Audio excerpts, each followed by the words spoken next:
Walking through life as an INFP often feels like we are in a forest and we're just standing there in the middle and there are tons of different pathways. We could go any direction and yet we're not moving. In this video, we're going to talk about five ways why INFPs get stuck, the reasons why it comes about, and what you can do about it. So one of the first issues is that we have an overactive imagination. I love it. I love having the endless ability to generate new ideas and be creative, think of new possibilities, different options. But once we're trying to make an idea or make a decision and do something with our life, then it becomes difficult because we can see all these different possibilities. This imagination power becomes one of the leading causes of feeling overwhelmed, of analysis paralysis, and it can suck.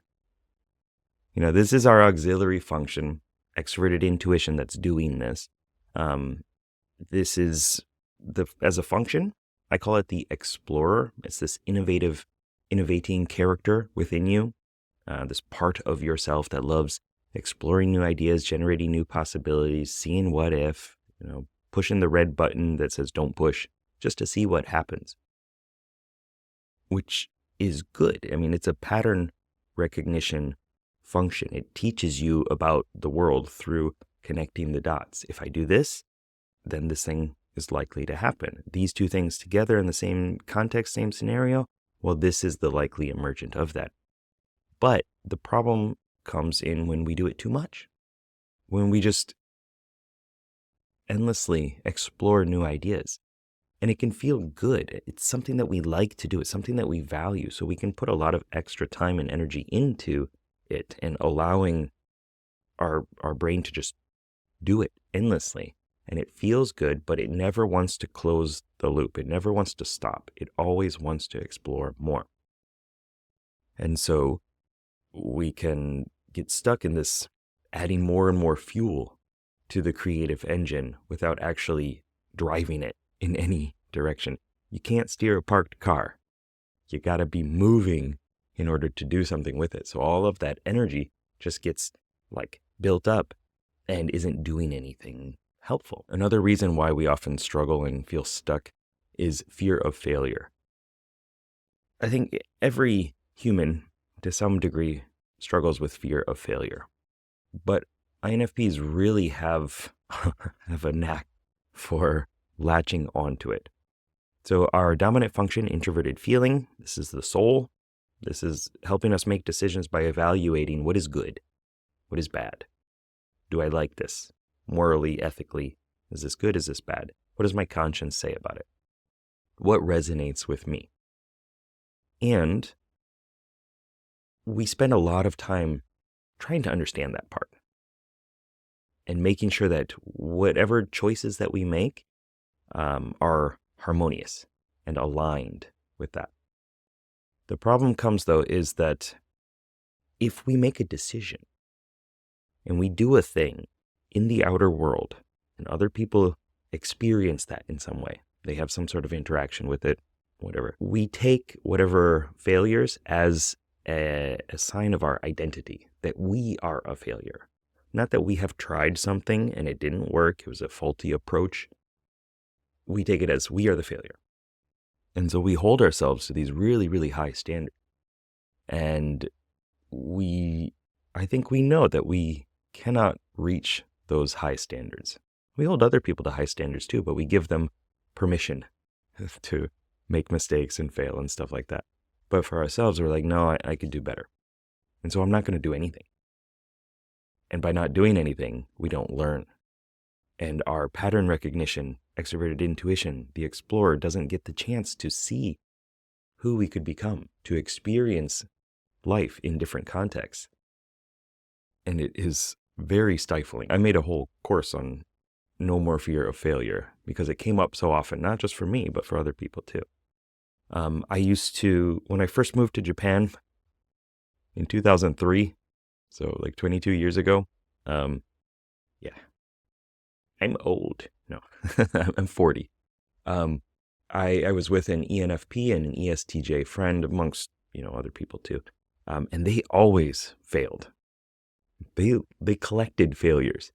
They intentionally put themselves into scenarios where they didn't have the skills yet in order to succeed, because that's how they learn. They knew that. And I would just watch. And I'd be like, okay, I'm going to figure out how to say this perfectly in my head, even if I have to go home and open up the book and study and learn how to do it, and then I'll say it. But of course, that time never comes. So eventually I learned that actually it can be kind of fun to make mistakes and to put yourself into those weird situations where you know that you're going to have to just find your way out. So embracing imperfection is one of the essential keys to growth. Another reason why we get stuck in this situation is that we have inertia from comfort zones, that we're not moving because it feels good to stay in the same place. Our tertiary function, introverted sensing, is a perceiving function. It's gathering information through your senses, but it's introverted, which means it's also it's a collection of experiences that we have captured. It's our quest log. As a character, it's the guardian. It's about stabilizing. It's got its shield up. It's like, I'm going to protect you based off what happened in the past. I'm going to compare and contrast that to what's going on now, and we're going to be safe. We're going to trust the familiar, the comfortable. And a lot of times that is not where we need to be. You cannot grow and find those treasures because they're outside of your comfort zone. If they were already there, you would have found them. Like, we have to stretch, we have to level up, we have to become more. The treasures that you seek are behind the dragon that you fear most. But it feels good. It feels good to stay in the comfort zone. It feels like we never have enough energy. Like, I'm just going to exhaust myself completely, and then I'll never be able to recover. That's often what it feels like once we, start taking those steps, or even just imagine taking the steps. And so we cling to those familiar patterns. We want to avoid discomfort because, that time in the past, 20 years ago, when we tried to do this thing and everybody laughed, we really latch on to those past experiences. And yet they are past. They are behind us. I guess it depends on where your timeline is organized, but usually it's something that you've left behind, hopefully. But if it's something that you keep remembering, well, we are likely, we haven't taken a lesson from it that our unconscious mind is trying to show us. And usually, the lesson that we often take is we're a failure. But what the unconscious mind wants the lesson to be is likely you survived, you passed it, you coped, you acclimated. My stomach growled. Those are all good lessons. Teaching you something, giving you signs that something needs to happen. You need to take a different action. And learning from experience is the key to all of that. So taking small steps outside of the comfort zone will eventually, it doesn't pave the new path, if you're thinking of the metaphor, but, we're clearing the branches, or maybe we're walking on a path that is already paved, or we're leaving our footprints along the way, making an impact on the world. Something to think about. Two more. The desire for authenticity is a big one. So this is related to our introverted feeling, the soul, as I mentioned before. But in this sense, we want whatever choice to fully resonate with us, to just feel, oh yeah, this is perfect. This is exactly what I wanted. And that is not how life works. There's always some ups and downs, twists and turns, complicated successes, failing forward. It's not like we can just make a decision and then everything's going to be perfect. I've tried. I know. It doesn't work like that. And yet we still attempt that. We still look and think and feel through things and journal. Maybe if I just journal about it a bit more, maybe if I do some more research on it, then I'll figure it out. And then when I'm finally ready to make the decision because the cosmos has aligned and everything is perfect, then it'll be awesome. But that's not how it happens. Unfortunate. We need to take action and do something, make progress towards the goal, and then we can course correct. As I mentioned before, you can't steer a parked car. You can't sail an anchored ship. I've found that the more actions I take that are outside of my comfort zone, the more I learn what my values are, what I really, really do like, what I really, really don't like, and the things that I thought I wouldn't like that I do like, the things that I thought I would like that I don't like. And doing that helps me make decisions faster. Helps me make decisions faster because I know more kinesthetically, experientially, through wisdom, applied experience, information. I know more of what I want and don't want, and so I can make a quicker decision, a decision that I can actually trust. I can trust my intuition because of that. You can too, but it takes a lot of, I'm just going to see what happens. I'm going to log on to the Explorer. We'll go out there, talk to some people, see what happens, and then reflect over it again in a positive way with the soul and the guardian. And the last one I want to talk about is just the power of self-reflection that we have is awesome. The introspective nature of INFPs, the old souls that we are, we have so much desire, ability, bandwidth, energy that we use for self-reflection. And that's awesome. Sometimes, though, we do it too much. We lean on self-reflection instead of kinesthetic, sensory, real-world feedback. We assume that everybody is aware of all of our mistakes, all of our issues, all of our problems, all of our flaws, and yet most people don't notice any of them. And the ones that they do notice, so be it. But we notice them all. Humans all do that, right? We are the star of our own show. We're the hero of our own story. Hopefully you're not an NPC, someone else's life story.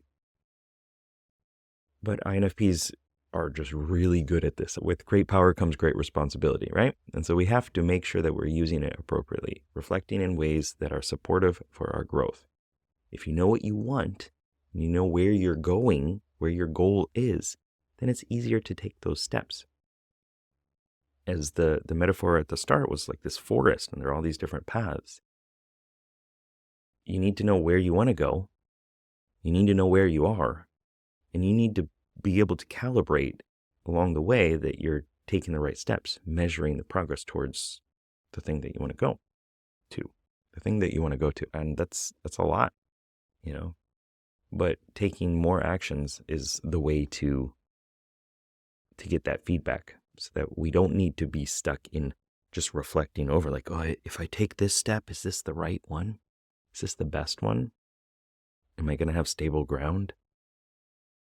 Am I going to exhaust myself? Am I going the wrong way? Am I going to have to turn around 10 years from now and I've wasted my entire life?